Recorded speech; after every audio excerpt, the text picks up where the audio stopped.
Dun, dun, dun! It's just not the same without MC. It's a Christmas tree, though, and this is episode 240. It's a response video for Sticks and Seams 25.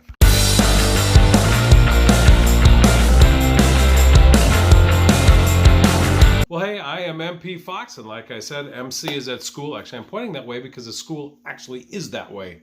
It's kind of weird how we do that as humans. But this is the 100 subscriber response video for Sticks and Seams 25.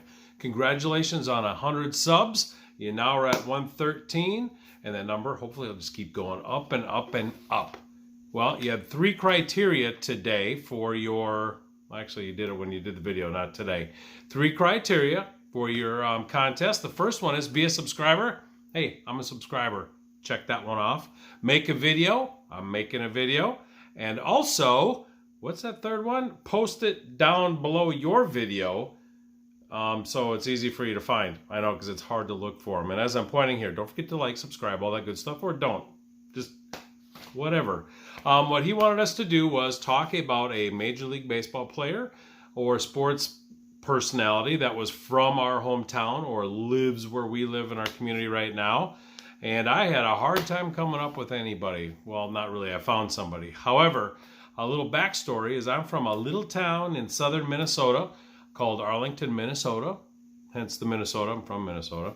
When I was born there was roughly about 1,800 people, 1,500 people that lived there. No Major League Baseball players whatsoever. However, the town is huge in baseball, and they absolutely love baseball. Their water tower is a baseball.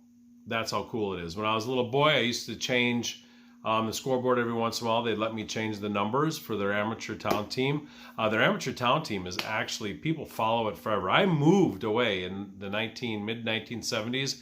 I kept going to games with my grandfather up probably until the 1990s. I know at least to the middle of the 1980s for sure.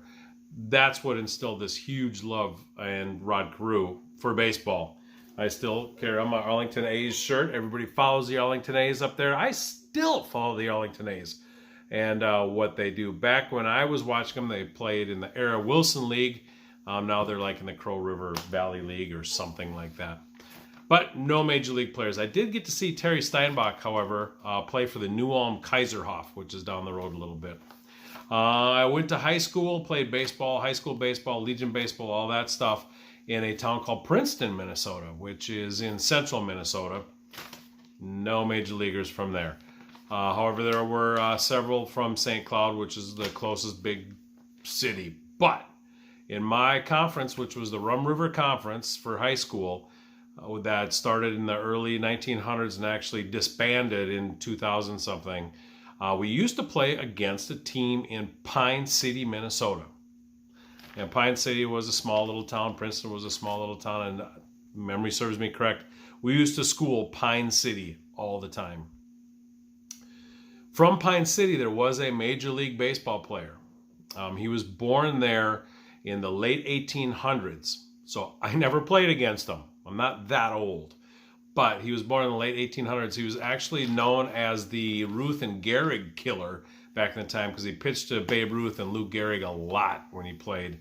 And you look at the stats, Babe Ruth has got, actually, this person is the pitcher that he hit the most home runs off of ever. And who is that?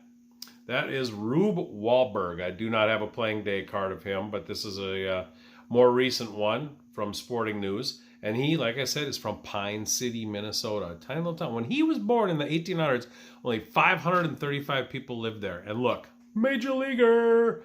But Rube Wahlberg was born, like I said, in the 1800s. He did not get discovered until he was 25 years old. And actually, he left school, I think, in 7th or 8th grade, something like that. And then right before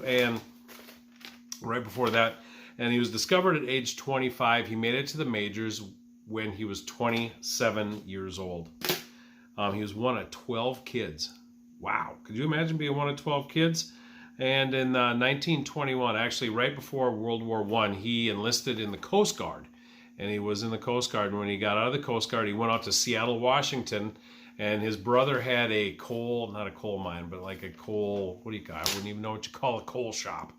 But he took care of cold. Hollis took care of cold. He got discovered there while he was throwing Cole at fence posts with great accuracy and great velocity. So he was discovered pitching Cole. And he played for some amateur teams around the Seattle, Washington area at that time, actually toured Japan and won every single game that he pitched. When he got back from the tour in Japan, he was signed by the Portland Beavers. And from the Beavers, the New York Giants signed him. He only lasted 2 games with the New York Giants, and he was put on waivers, shipped back to the Beavers, quickly picked up by Connie Mack and the Philadelphia A's, or Philadelphia Athletics. Can I say Philadelphia A's? By the Philadelphia Athletics, and that's where he started his long career. He pitched, like I said, for the Philadelphia, I'm losing my train of thought, Philadelphia Athletics, I believe it was 11 years, and then he was traded to the Boston Red Sox because the Athletics were always having issues as far as finances, and Connie Mack always seemed to get these players and then sell them off because their team was always bankrupt. Look at that. Right behind me, there's an A. Interesting. I just tossed that on for no reason whatsoever. And in 1933, that's when he was traded to the Red Sox. But he's after spending 11 seasons with the Athletics. And he was traded along with Lefty Grove and Max Bishop. So that is a salary dump. And if you do some research, that same year in 33, the Athletics traded a bunch of other players out of there also. After he retired, he opened a bar with his wife in northern Philadelphia. Sold that, went to Miami, opened a restaurant. His daughter actually lived in Miami at the time. But all the humidity that's down here in Florida was real hard on his breathing, so he ended up in Arizona. And he passed away in Arizona, and when he was cremated, his remains were sent to and interred at the Royalton Memorial Cemetery in Minnesota, which is by Pine City. So he went back to his roots. In his career, he ended up with 155 victories and 141 losses. He had a combined ERA of 4.16, which wasn't the greatest back in that day, but he was a big lefty and he threw the ball really hard. He was a 20-game winner in 1931. When I looked at Baseball Reference, also, they had pitchers similar. I always like to look at the similar thing, who was comparable to that. Pitchers by the name of Mike Flanagan, Paul Splittorff, and Barry Zito. So, I mean, he was a decent pitcher.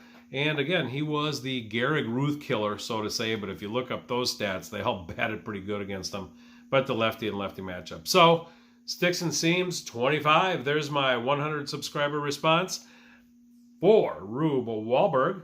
Not from my hometown, but close enough because we played his town in high school. I never played against him. So, until next time, have a great day and peace!